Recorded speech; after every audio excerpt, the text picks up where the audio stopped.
Una ciencia holística.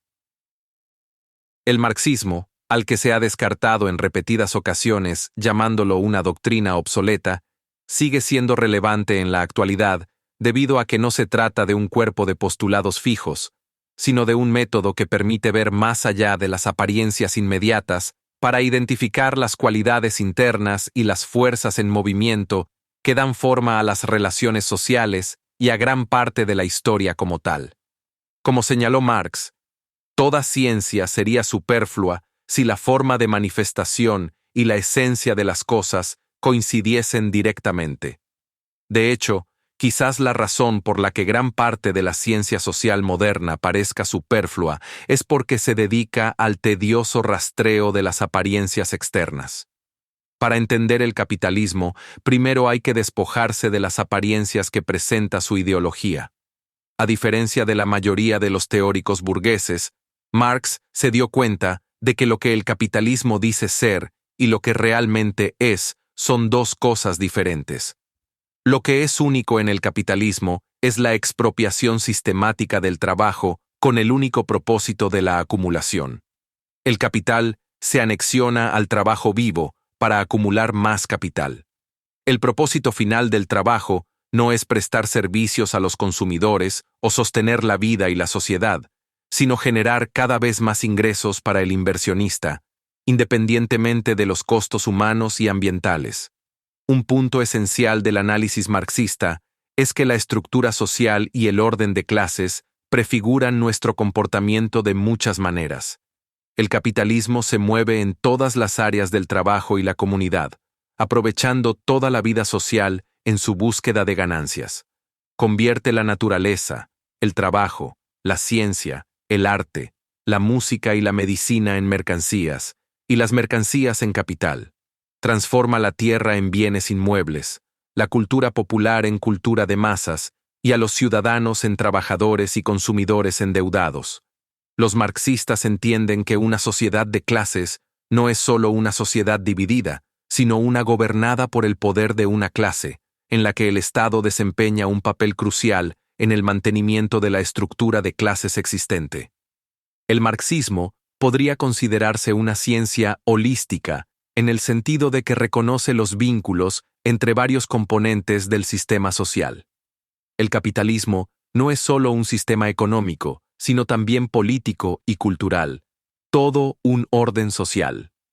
Cuando estudiamos cualquier parte de ese orden, ya sean las noticias o los medios de entretenimiento, la justicia penal, el Congreso, los gastos de defensa, la intervención militar en el extranjero, las agencias de inteligencia, el financiamiento de campañas, la ciencia y la tecnología, la educación, la atención médica, los impuestos, el transporte, la vivienda, o lo que sea, veremos cómo la parte particular refleja la naturaleza del todo.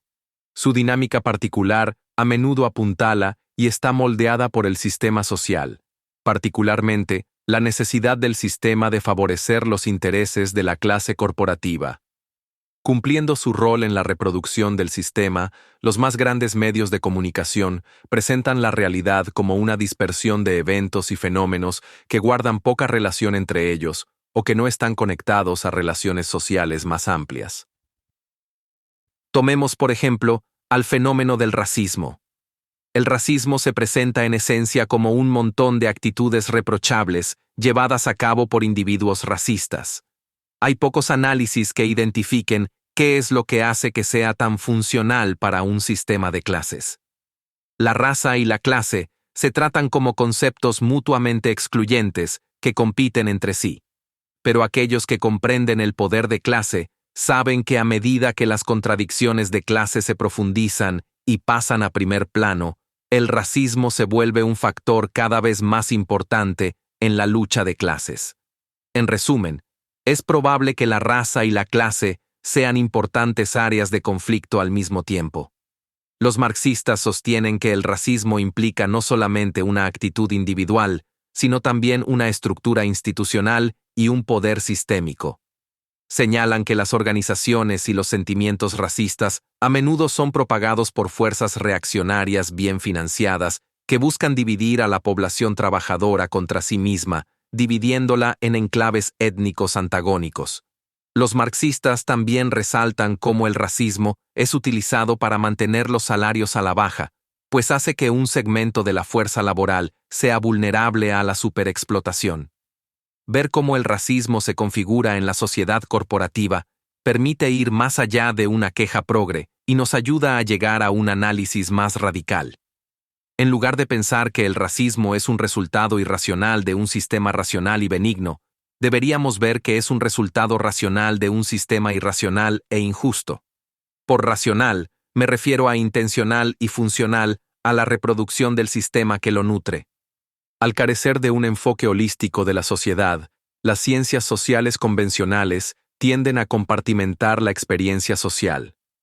Así que se nos pide que reflexionemos sobre si este o aquel fenómeno es cultural, económico o psicológico, cuando por lo general es una configuración de todas estas cosas. Por ejemplo, un automóvil es inequívocamente un artefacto económico, pero también tiene un componente cultural y psicológico, e incluso una dimensión estética. Es necesario que comprendamos de mejor manera cómo fenómenos analíticamente distintos pueden estar empíricamente interrelacionados y, de hecho, adquirir fuerza y definición unos de otros.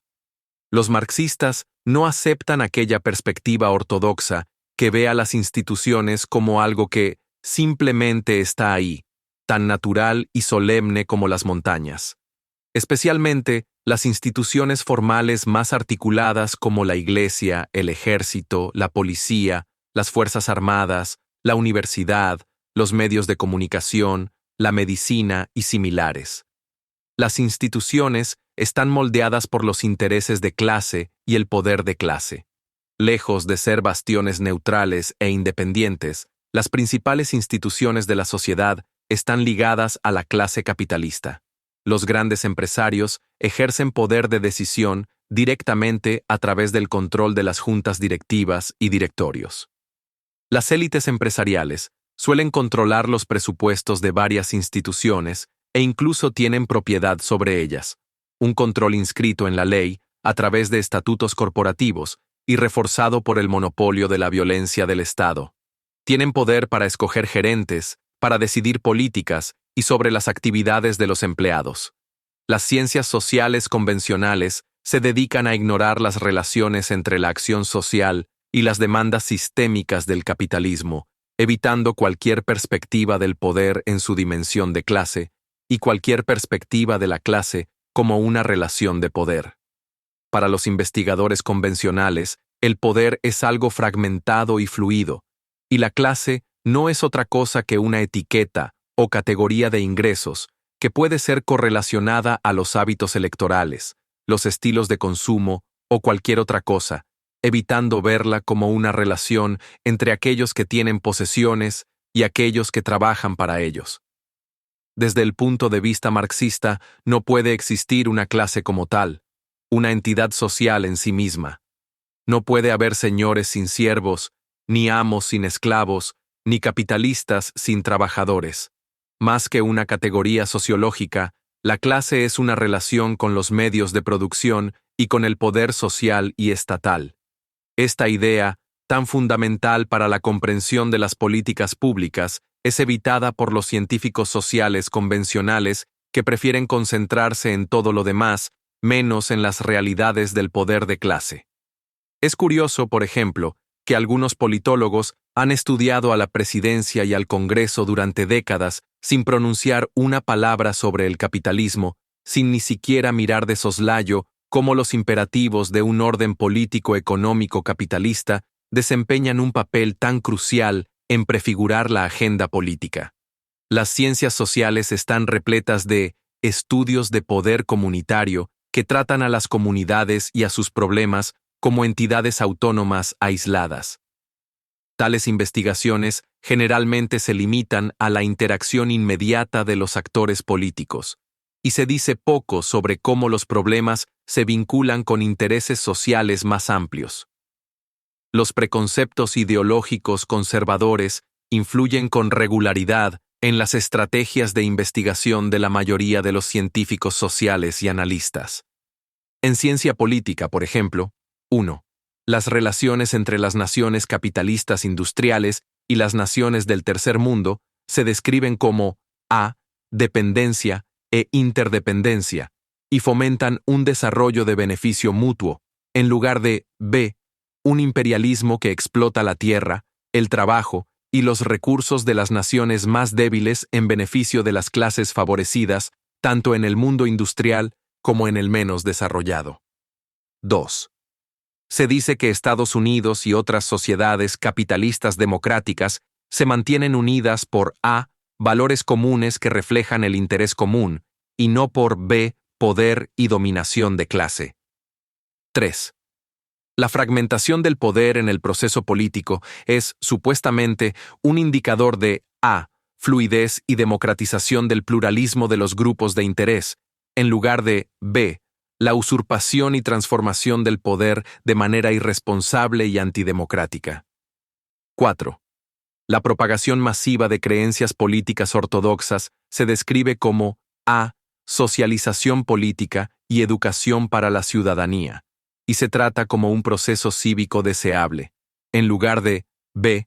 Un adoctrinamiento que distorsiona el flujo de información y deforma la percepción crítica del pueblo. En cada uno de estos casos, los académicos populares ofrecen la versión a. No como un hallazgo de investigación, sino como una suposición a priori que no requiere un análisis crítico y sobre la cual se construye la investigación. Al mismo tiempo, desestiman toda evidencia e investigación que respalde la versión B. Al ignorar las condiciones de clase que ejercen una influencia tan importante sobre el comportamiento social, las ciencias sociales convencionales se asientan sobre hechos superficiales, tratando de explicar las acciones inmediatas en términos exclusivamente inmediatos.